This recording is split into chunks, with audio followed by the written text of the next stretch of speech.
Hey everyone, and welcome back to the Deep Dive. Today we're taking a fascinating plunge into precision manufacturing.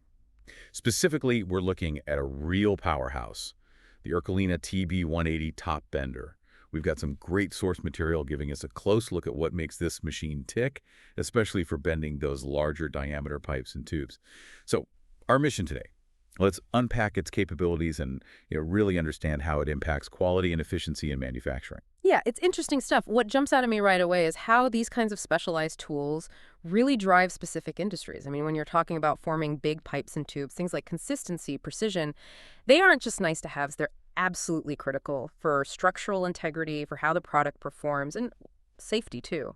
This machine, it sort of gives us a window into that very technical world, the engineering behind it all. Okay, so building on that need for consistency you mentioned, let's dig into what makes the TB180 good at this. It's built for consistent quality bends. That's the key phrase from our material.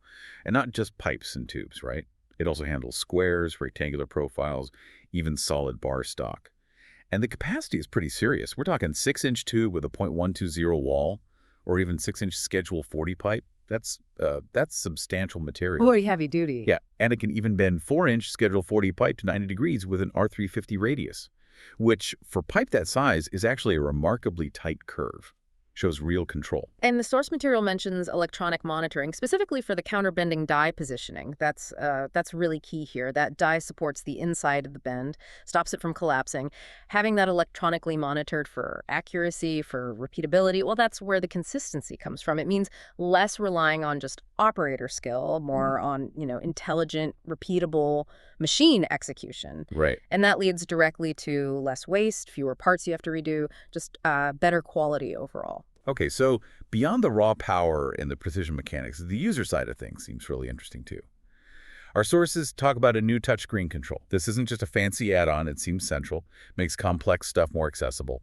You can program bend angles directly, it's got system diagnostics, multiple languages, Useful. and it get this digital display of the bend angle, and it compensates for material springback. That little bit materials tend to bounce back after bending. Oh, yeah. Spring back. Always effective. The machine actually accounts for it, so the angle you program is the angle you get, even after it relaxes. Plus, there's a handheld remote, too, for bend, return, emergency stop. Practical stuff. So, okay, how does all this tech translate into benefits for, the user or the business? The source is pretty clear. These are affordable machines designed to reliably and accurately produce bends. And that, in turn, is meant to increase profit and improve product quality and finish. That's the bottom line. Makes sense. Faster setup, less waste. Exactly. And things like the quick change tooling system, the optional hydraulic clamping, they feed right into that efficiency.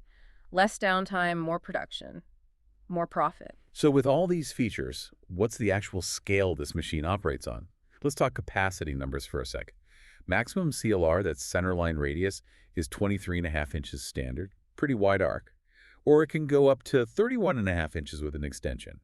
But it can also bend tightly, down to a CLR of 3D or 4.5 CLR, which relates the bend radius to the pipe diameter itself. So it's versatile. But, and this is a really important but from the source material, all these impressive capacities, the 6-inch tube, the 4-inch square tube, they're based on specific materials, like A53 grade A steel, around 48,000 PSI tensile strength. Okay. So not all materials are equal. Exactly. The source explicitly says heavy wall and high tensile materials reduce machine capacity. So you absolutely have to check your material specs, talk to suppliers, make sure the machine is right for the specific job you're doing. Otherwise, you might not get the performance you expect, or you could even overstress the machine. That's a crucial point. So to wrap up, we've looked closely at the Ercolina TB180 Top Bender.